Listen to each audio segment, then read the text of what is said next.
सादर जय श्री राम, जय यमुने मैया।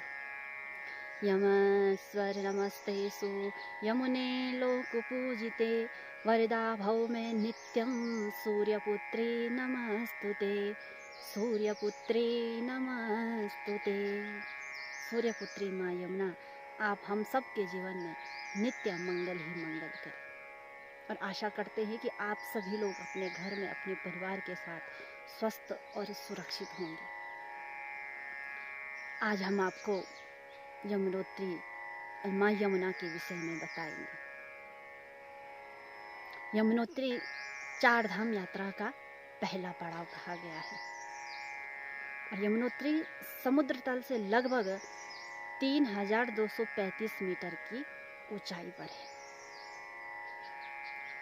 यमुना नदी यमुनोत्री के ऊपरी भाग में स्थित कालिंद पर्वत की तीखी ढलानों से प्रवाहित होकर यमुनोत्री में माँ यमुना के मंदिर को छूती हुई बहती है, जहाँ की माँ यमुना का बहुत ही सुंदर मनमोहक मंदिर है। और मंदिर के समीप ही खौलते हुए गर्म पानी के स्रोत तीर्थ यात्रियों के आकर्षक केंद्र के साथ ही श्रद्धालुओं की आस्था को भी मजबूती प्रदान करता है। तो यमुनोत्री ही 4 धाम यात्रा का पहला पड़ाव क्यों कहा गया है?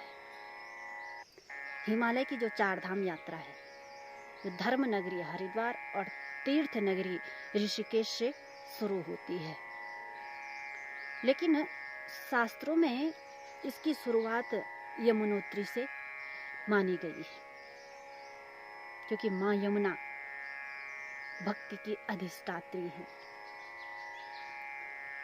और स्कंद पुराण के केदारखंड में कहा गया है कि भक्ति के बिना ज्ञान संभव नहीं है। इसलिए यमुनोत्री के बाद ही हमें गंगोत्री धाम के दर्शन करने चाहिए, क्योंकि माँ गंगा ज्ञान की अधिष्ठात्री हैं और ये ज्ञान हमें वैराग्य यानी बाबा केदार की शरण में ले जाता है। और जब भक्ति ज्ञान वैराग्य हमारे जीवन में आते हैं, तब जीवन में कुछ भी पाने की इच्छा शेष नहीं रह जाती। तो ये जो निर्विकार भाव है, ये हमें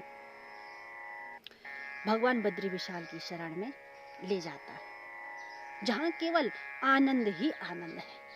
इसलिए बद्रीनाथ धाम को पृथ्वी का वैकुंठ यानी भू वैकुंठ की उपमा दी गई है। तो हम भी इसी क्रम के साथ 4 धाम यात्रा करेंगे। पहले यमुनोत्री, फिर गंगोत्री धाम, फिर केदारनाथ धाम, फिर बद्री विशाल धाम। तो पुराणों में यमुनोत्री धाम को आसित मुनि की तपस स्थली कहा गया है।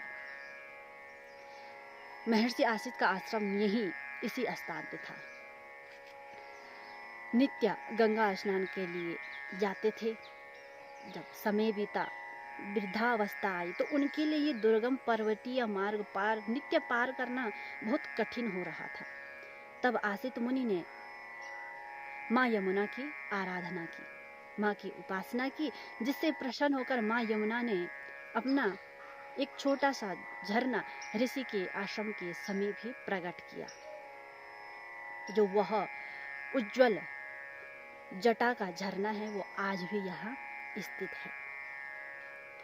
तो यमुनोत्री में 6 माह तक श्रद्धालु माँ यमुना के दर्शन के लिए आते हैं और फिर शीतकालीन 6 माह में माँ यमुना की उत्सव डोली यमुनोत्री से लगभग 6 किलोमीटर नीचे खरसाली गांव में माँ यमुना का जो मंदिर है, वहाँ ये उत्सव डोली ले जाई जाती है और यही शीतकालीन 6 माह तक माँ यमुना की पूजा की जाती है।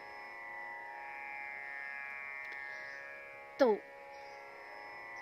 एक दूसरा भाव यह है कि यहाँ सूर्यपुत्री और शनि और यम की बहन यमुना की आराधना की जाती है। तो इसके पीछे भी एक छोटा सी कथा है। जब सूर्य की पत्नी छाया के द्वारा माँ यमुना और यम का जन्म हुआ, तो माँ यमुना कल कल निनाद करते हुए इस पृथ्वी पर बहने लगी और यमराज को यमलोक मिला।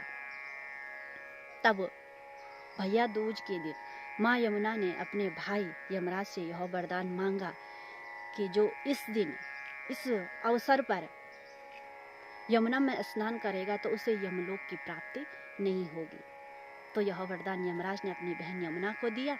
तो इसलिए कहते हैं कि जो भी यमुना में स्नान करता है उसे यमलोक की प्राप्ति नहीं होती है।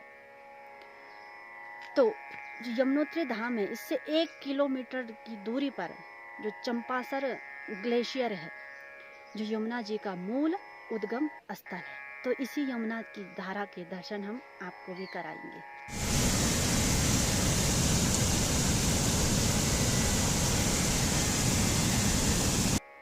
तो आपने भी इस सुंदर धारा के दर्शन किए। तो जैसे ही हमारा पूरा देश सुरक्षित हो जाएगा, स्वस्थ हो जाएगा इस महामारी से, तो आप अवश्य ही यमुनोत्री धाम में आए, माँ यमुना के दर्शन करें। आगे भी हम आपको और जानकारियाँ देंगे। आज के लिए इतना ही। जय यमुनी मैया, जय श्री राम।